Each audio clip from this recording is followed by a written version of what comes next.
Good afternoon, Lisa. Good afternoon, Andrew. My, aren't we colourful? We are colourful. We're paying homage to Colleen Baker's costume. Homage. Yes. But we are now looking at... Oh, it's very bright cover as well, actually. I know. The Trial of a Time Lord. Parts 9, 10, 11, 12. Which some people might call Terror of the Vervoids, and some people might call the Terrible Vervoids. But that's cruel, isn't it? Yes. Right, what do we have to do? Well, we should wave Milk Publishing's JNT book at the camera at this point. We have both versions of it. Yes, as if you really want to know the nitty-gritty of what was going on behind the scenes, a lot of it is in there with memos. It's very well thumbed. It's extremely well thumbed. Mike West would say buy another one. Yeah, we already have. Oh yeah, buy another one. But we're not going to go through all that. No. Because you can read that in your own time. You can. But I'd forgotten this because let's sort of consider where we are now. Okay. November 86. Yes. So you're still going to be at school, are you? Yes, I was 14 in 1996. Yeah. So we've jumped on 3 and a bit years from Enlightenment. I'm now... I've just started university, so I've gone through the whole A-levels thing. But in terms of fandom, a lot's happened to me in this intervening 3 years. Okay. So I've met Warren. Okay. I've joined the DWAS. Right. I've started attending meetings at the Salisbury local group. So I've met Fiona and I've met Nick and lots of people. Paul. And I haven't met Paul at this point. No, not at this point. We was only young. Because Paul was a bit younger than us. Little baby. But I think this is the point where I was living 2 lives. So there's my Doctor Who fan life. Yeah. And my real life at university. And the 2 never met, really. Because at the time, there was no Doctor Who society or anything like that at the university. So, no. So yes, I was very much a secret fan. But Doctor Who's back on Saturdays, 25 minutes. Yeah. So BBC One starts at 8:30 in the morning with the Family Nest. Like the Family Nest. Then the Muppet Babies. I never liked the idea of I like the Muppets, but the idea of the Muppet Babies just seemed entirely pointless. Saturday Superstore. Mike Reid, Keith Jedwin, Sarah Green, and Vicky Licorice. Vicky Licorice. Do you remember Vicky Licorice? Vicky Licorice is in Tripper's Day and Slinger's Day, isn't she? Oh, is she? Yes, yeah. Bob Geldof's got a single to flog. Okay. And Gordon Kay says hello, hello. Spandau Ballet are calling in too. Yeah. Sarah goes behind the scenes of a new exhibition celebrating 50 years of BBC TV, because this is the TV 50 celebration. Okay. When it was vaguely rumoured for about 5 minutes that Doctor Who might get a black and white repeat. Oh, okay. And what was being touted was possibly The Chase. Yeah. But of course that didn't happen. Okay. Grandstand news.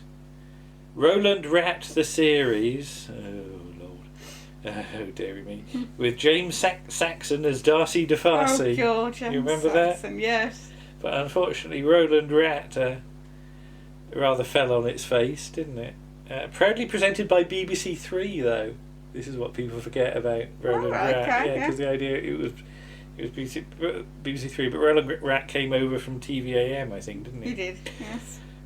Trial of a Time Lord is at 5:45. At last, the Doctor is able to present his evidence. If it takes place in the future, it takes place in the future with a new companion and new problems. Video: Doctor Who: The Day of the Daleks from retailers. Available on VHS and Betamax. And I remember I got Warren a copy on Betamax through an offer in the DWAS, because you used to get you used to get videos for a couple of quid off. They were still about 20 quid, but even so. Noel Edmonds' Late Breakfast Show. No, that wasn't actually shown. No, this one was. That one was. Yes, it's a couple, it's the next of week, no, isn't it?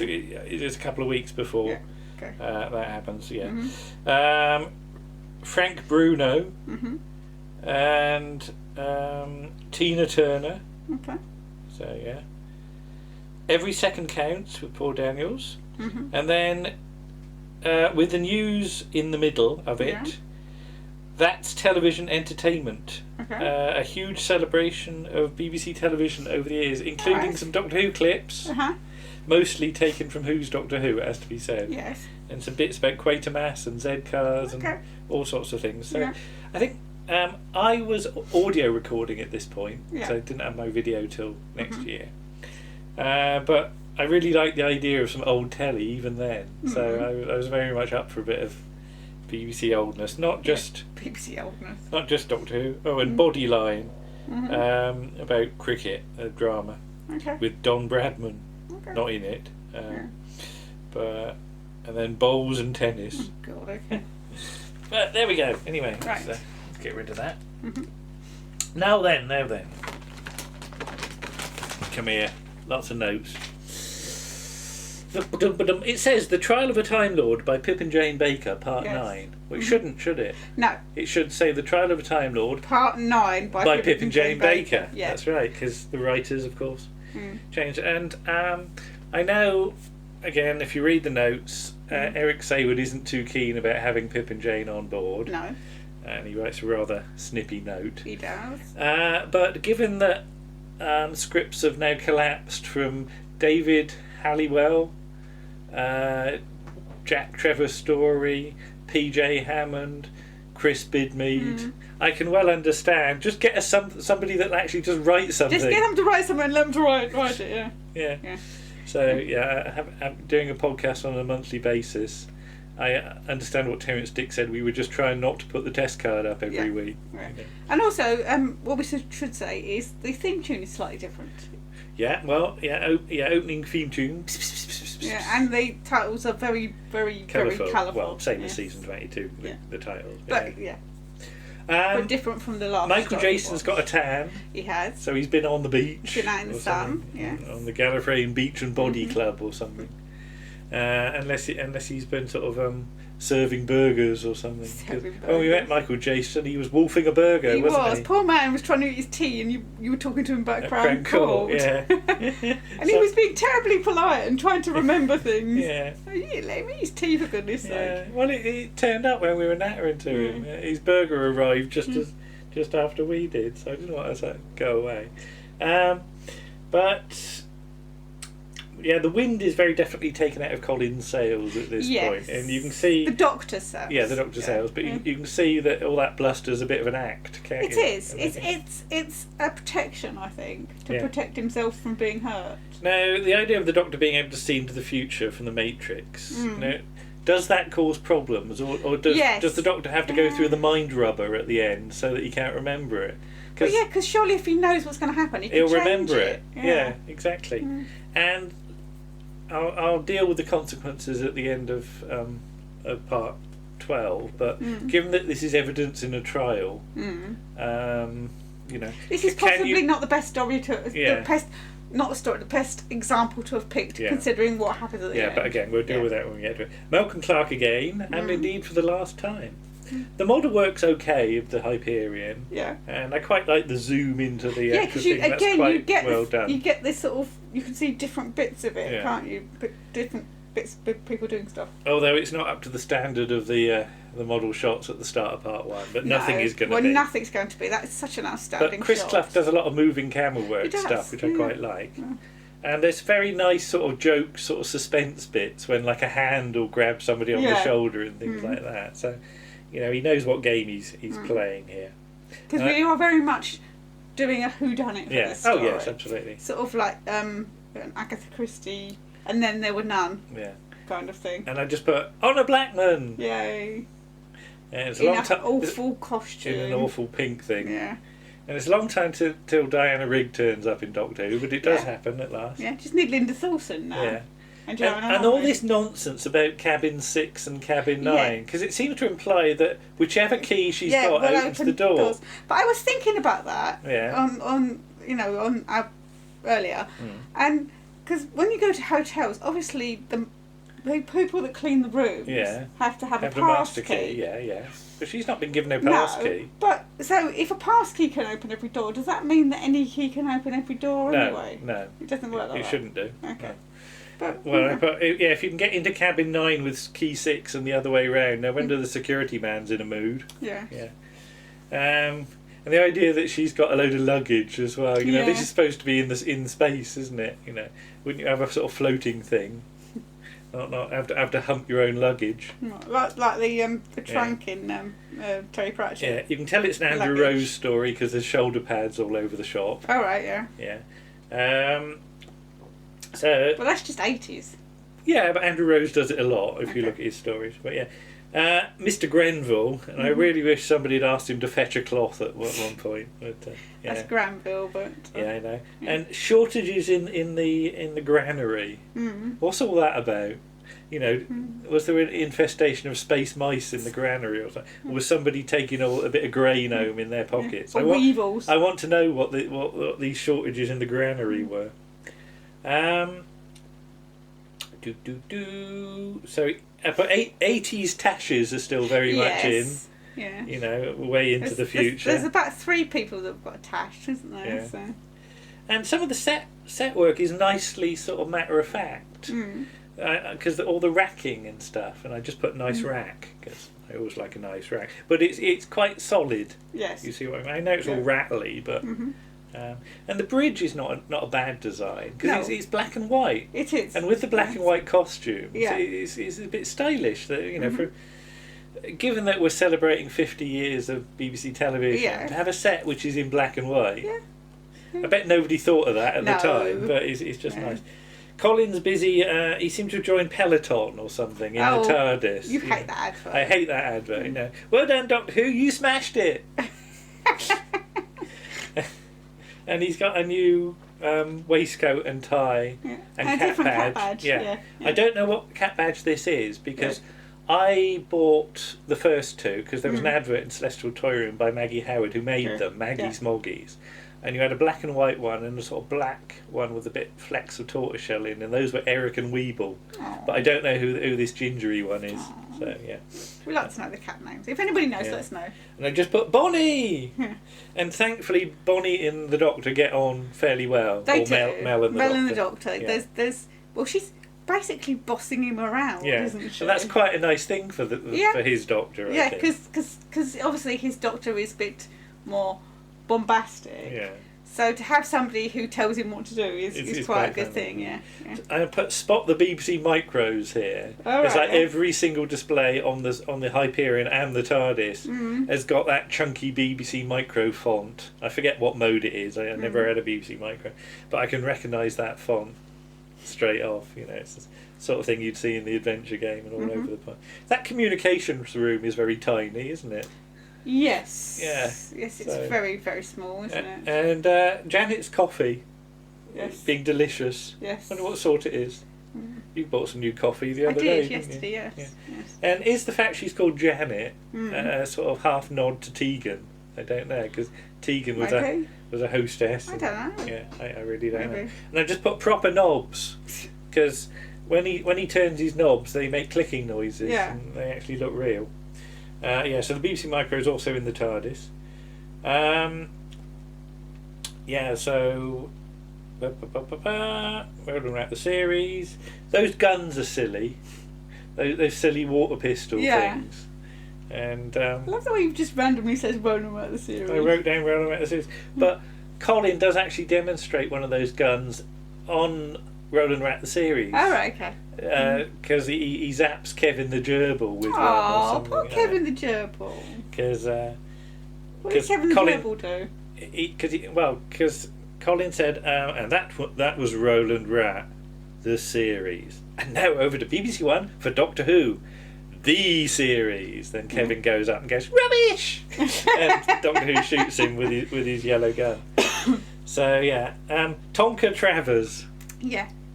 However you spell it. Yes. Apparently Tonka is a ad lib from Colin. Yeah. And I put, is he named after Tonka toys? Because I used to have some Tonka toys. Or is he named after, what was it, Carry On Up the Jungle? Was it Charles Hawtrey? Tonka.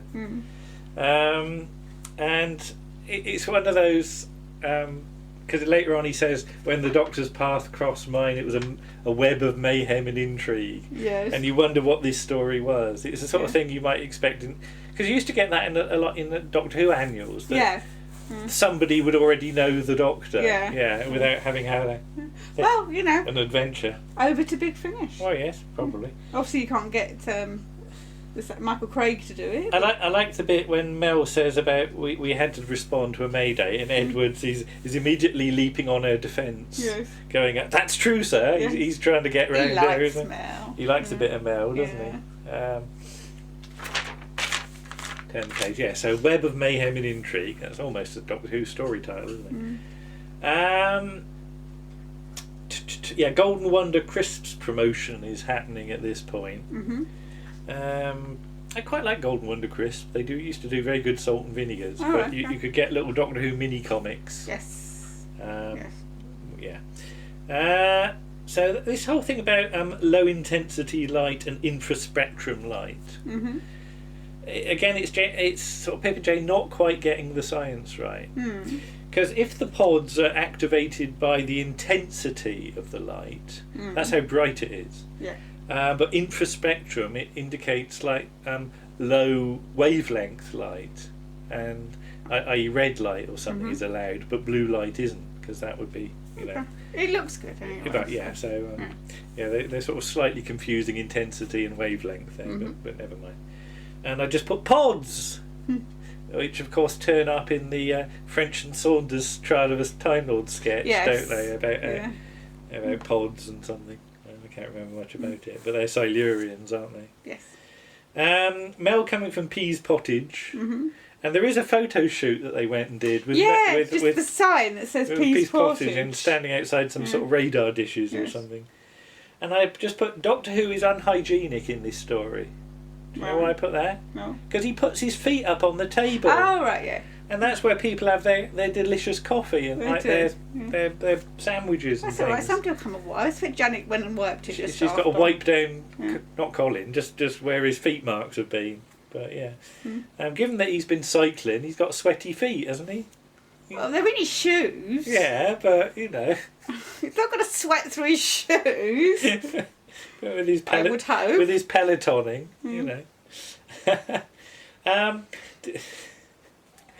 How comfy do those chairs look? Not very. Madrix map thing is up on the wall in the... Oh, right, yeah. And it's also turns up in Time Lash as well, I think. Right. I think it's Time Lash, or is it Vengeance on Varos? One or the others. But yeah, it's also turned up in season 22. Yeah. The map of the ship... it looks like some sort of city centre or something, doesn't it? What's that, Coventry or something? Well, I should mention that by this point I've been to 3 conventions as well, all of them in Swindon. Okay. The Leisure Hive 1, 2 and 3 conventions have occurred in Swindon. So I put, Colin gets to do a bit of charmingness, doesn't he? Charmingness? That's not a word, is it? As he gets out his bouquet of fake flowers. Yes. Which he's had up his arm all the time since he's been on his peloton. Yeah. Stuffed up there for a special occasion, I suppose. And I put that gym is like really woefully ill-equipped, isn't it? Yeah, it's very small, isn't it? It's very sparse gym. with a treadmill and a thing and another thing, and that's it. Yeah. There's no horse, for like... They don't have horses in gyms these days. It's not that kind of gym. A springboard to jump over. No, they don't have those in gyms. Dressed as Batman or something, Let's not get onto that. Let's not get onto them again. So yeah, the headset that Mel wears is of course extremely 1986. Yes. As everybody was going about with their personal stereos, weren't they? And when she's doing her aerobics. Yes. What are you grinning at? You're grinning at my stomach gurgling. I can feel it going. Yeah. She does a silly arm sort of Miss Piggy hi-ya thing. If Colin... I don't just imagine Colin walking and getting it in the belly or something like that. And anyway, she shouldn't be listening to silly Malcolm Clark music. She should be listening to Sonic Wave's Tape Scene in 1986, because I was. All right, okay. Or possibly the SFOW Express, which was the Salisbury local group Tape Scene. Do you think the messed up room is just a little too well arranged, isn't it? It's as though the set designers placed the shoe there and then placed... when you have a real mess in a room, it's much more Messy. Though I did get distracted by the cartoon comic strip thing that's up on the wall. Did you see it? No. Oh, right. I'd need to zoom in on it, but somebody likes. It looks. It's not Dan Dare, but it looks like some sort of from some sort of comic thing. Yeah, something like that. The Demeter seeds do remind me of silver painted minstrels. You know. Yeah, they're. I was trying to work out what they were. Well, Colleen eats one at one point. Oh, so, okay. Yeah, so they might well be minstrels with. Well, not minstrels. They're wrong shaped minstrels. Well, minstrels were round and flat, weren't they? I thought they were more elongated than that. Oh, right. Well, anyway. Well, somebody sat on them. Yeah. Whoever's been dumped in there has been pulverised and ejected into space, and in my book, that's murder. Yeah, there are some lines which you just think, oh. There is. We said about Saywoodese, but this is some Pip and Jane bakeries as well, isn't there? So yeah. And yeah, whenever the Doctor turns up, people begin to die. Well, yes, because we tend not to see the stories in which nothing happens, do we? Yeah, otherwise, you know. Reading of Murder on the Orient Express. Fair enough, you know. It's one of those standard gags. Yeah. Actually, that's probably a better choice than other things you could have chosen. Because the story this one most resembles, which is now named "And Then There Were None," used to have different names. have a different name, and it would have been that name at that point. Oh, would it? Oh, dear me. Okay. Yeah. Well, no, it would have been not the first one, the second one. Okay. Yeah. I know what that is. Yeah. But yeah, it's his whole thing about sort of books in Doctor Who, because there's a load of Sylvester ones where he's reading like Doctor in the House and things like that. One story. All right. Okay. I'm sure there's another story where he reads a Doctor one. Yeah. And the Master reads the War of the Worlds, doesn't he, in Frontier in Space? Yeah.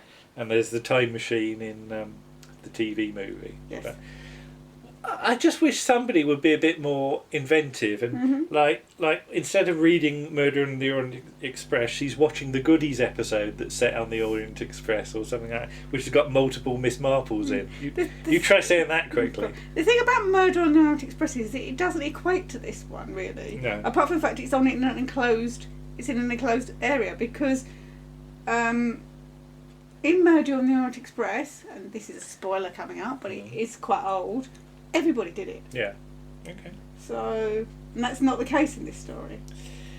We actually get a trial scene, and we do. Yeah. Pip and Jane have really cut these down, haven't they? Yes. Thankfully, I think. Yeah. By this story, it's starting to feel less intrusive, isn't it? It's not every 5 seconds. 5 seconds. Yeah. And I quite like.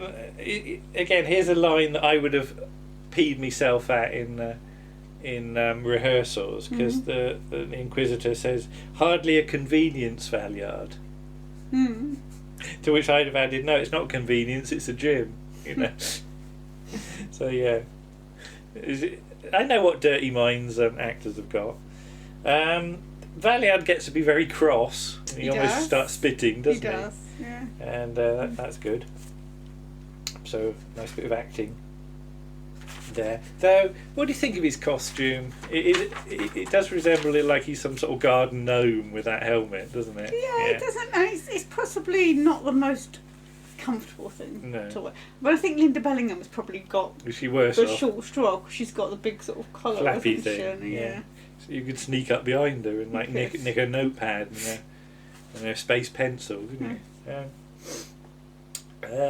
And this whole thing about the Matrix, and I might as well ask it here as anyway. When the Doctor says, "Oh, that didn't happen" in the scene, is there a multi-angle camera option on the Matrix? Possibly. Yeah. So if you want to watch, because I just don't like the idea that the Matrix is just running off of a 1-inch videotape, and that every time you watch it, it's the same. So, and yes, I know you've sort of got to do it like that and have it on the screen. But I always liked the idea that you could have been much more ambitious with the Matrix scenes and almost have you standing there like a sort of holodeck thing. Yeah. So you could actually be in the action observing it. But of course that would cause endless problems for cameramen and things like that. And it would cost about 3 times as much to make the series. So. Yes. That was going to happen. When Mel says about the woman with the dragon's voice, I've never heard of a dragon's voice used as an expression. Is it an expression I've missed? No, I think that's one that Pip and Jane have have invented. Then Edwards says, we don't want you This infamous wandering line. off We don't want you breaking your neck until we never find out what he means. I've got to give you some kissy. Yeah, not until I've Yeah, or you can say something rude then. Yeah, possibly. Yeah. Not until they've had I've some had fun. my wicked way with you. Yes. Yeah. Yeah. Okay, nice explosions. Yeah. And finally a cliffhanger. Yeah. Which isn't a close-up of the Doctor pulling a face. I mean, bless Colin, but there's only so many times you can look shocked or look serious or, yeah. You never did that last one. No, I know. But there you are. What? Oh! You had something to show people, didn't you? Yeah. Ooh, nearly dropped my thing. Got me carrot juice, haven't I? Yes. If I hold it away from the camera, it might fool people. Hang on.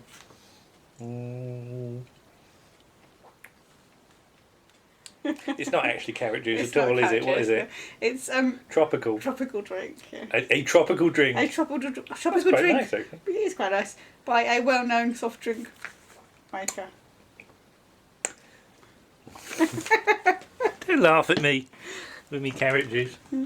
Right, there you go. There's part 9 of the trial of the old Time Lords. Mm-hmm. Just the one. One Time Lord. Yeah. What do you think? Yeah. Yeah. I always quite like this story because it's more straightforward. Yes. You can keep more of a good idea of what's going on. Yeah. And I do like whodunit. Yeah. So, but I was thinking about this series, and I remember watching part 1 or episode 1 of Mysterious Planet, if that's what you want to call it. Thinking, yeah, Doctor Who's back where it should be. Yeah. It's 25 minutes long. Not that I don't like the 45-minute episodes, but I don't know if they work so well for Colin because it's different now. It's a different pace. Doctor Who's back. The Doctor and Perry got on better. They weren't niggling at each other the whole time, and it felt like Doctor Who was finally moving forward, and we were on to better times. And how little did we know? Okay, well there we are. We'll be back again with part 10. We will Next time. Okay. Bye-bye. Bye.